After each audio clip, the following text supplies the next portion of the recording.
We've got a cellular connected IoT device, and the question is, how do we use our connection to get the most bang out of our energy bucks? We're using the new low-power wide area network cell connections for M2M that give us the wireless goods for IoT devices without eating too much power. There are two flavors, narrowband IoT and LTE M, both being designed with machine comms in mind.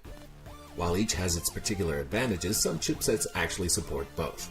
When designing an IoT device, the question is how to leverage the advantages of these networks while keeping our power usage as low as possible. Here we'll be going over power usage under different scenarios by combining a sweet PyCom GPy-IoT platform, which has Wi-Fi and LP1 support, and comes in an OEM version for when we're ready for production, a custom extension board to host the GPy and provide some extra peripherals, and a dev kit kindly provided by Bell Canada that features a few SIM cards for their new LTE M1 network and a swanky web management interface. Here's the GPy running in the extension board. It's getting current from the 12V adapter, which is being split up to power the GPy and recharge the LiPo battery, which is why the current on the right shows as negative. If the peripherals are being used, current usage of course goes up, but we'll keep all those off for these tests.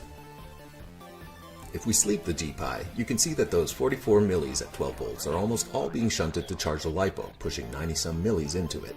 To simplify things, we'll run our test with a single power supply at a time, first with the battery disconnected. First we'll take a look at Wi-Fi to get a baseline. It takes a few seconds to register with the network, then we run a little network test. Both the GPy and the script running on the desktop in the right side window are connecting to the same server in the cloud so they can publish and receive messages through the net. During this process, there's almost no change in current consumption, most of that change being due to the flashing RGB LED. Now for some LTE. When we connect, attaching to the network takes a bit of effort. Then we get connected. The message exchange works the same way, though you can see the current usage has almost doubled at some points and it fluctuates a good deal. Now we move to battery power and we'll test the various options for going to sleep. We have a few options here. Turning everything off, where we completely disconnect from LTE and shut that hardware down, disconnecting from the IP network but staying attached, or sleeping while staying connected. When we detach and power down the LTE hardware, current consumption is vastly reduced. This provides the best power savings, but the main downsides are that we can't wake from network messages and it'll take longer to reattach and connect when we do wake up. Option 2 is to power down while keeping the network attached. In this case, we disconnect from the net but stay attached to the cell network. The disconnection itself takes a little time, but the sleep process goes quickly. Sleep current hovers around 1.5 milliamps, but there are occasional spikes up to about 50. The final option is to sleep while leaving the IP connection running. Though this might allow you to be awoken by the remote server, the cost is a much higher and noisier sleep current, sitting around 25 milliamps with a lot of spikes. The upsides are the persistent network and fast wake-up connections. From the data collected, we find that we can sleep, using a small LiPo battery, only a short while if connected.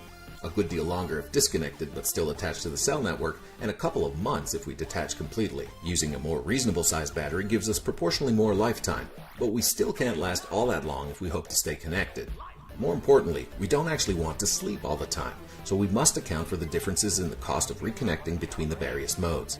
When connected, going to sleep and re-establishing internet activity happens quickly at the cost of lots of sleep time current. Disconnected but attached is better, but reconnecting is a good deal slower. And being completely detached gives us the greatest energy conservation, but slows re-establishing network activity a great deal. So the best approach to sleeping will depend on the type and amount of network activity we need. If we're communicating infrequently, we should just fully detach and sleep. If we want to communicate with the world very often, we may as well stay connected all the time. But what of the intermediate cases? In order to compare the energy requirements for each scenario, we need to determine the total energy requirements over the period, accounting for both the amount of time we're awake and the amount of energy we spend while we're sleeping. The time we spend awake is the sum of the time we spend doing useful work, along with the time it takes us to establish and tear down network connection, times the number of updates we want to send over this period. Sleep time is just everything that's left over after doing all the work. The time it takes to deal with the network and the amount of current required during sleep depend on whether we're staying connected, staying attached, or detaching completely. We can use this formula to compare energy usage for the various scenarios. Here we see that as the frequency of update increases, e.g. every 5 minutes, 3 minutes, 90 seconds, and so on, the amount of energy we'll be spending goes up. The least expensive approach for any given frequency of updates is the lowest curve at that point. Though the absolute values and the frequencies at which the best option changes depend on the amount of time we spend awake and working, the results always show the same pattern. At very low update frequency, the best option is to detach, then over a certain range disconnect but stay attached, and finally at high frequencies to just stay connected. For a work time of 10 seconds, the first transition happens around the update every 6 minutes mark, and the second, where it's best to stay connected, is when you start updating more often than every 45 seconds. If we want to use the network, say, every 90 seconds, the best approach will be to disconnect but stay attached. The same conclusion applies for a shorter amount of work time, but the energy expenditure is greatly reduced since we're spending less time awake. So, to get the most bang out of our internet-connected devices, we should reduce the frequency of connections as much as practical, spend the least amount of time awake and working, and select the least expensive sleep mode according to the scenario. Adding a bit more intelligence can greatly help, such as using an accelerometer, a tiny U6 here, to monitor activity and only wake as required. Or, in more general terms, be smart about when and how we're connecting, e.g. reducing the frequency to once an hour in the middle of the night and sending all the data collected in one go. If all of that still isn't enough, and energy is a primary concern, it may be possible to use a more appropriate network. The GPy supports narrowband IoT, and it might give better savings, but NB-IoT just isn't available here anyway.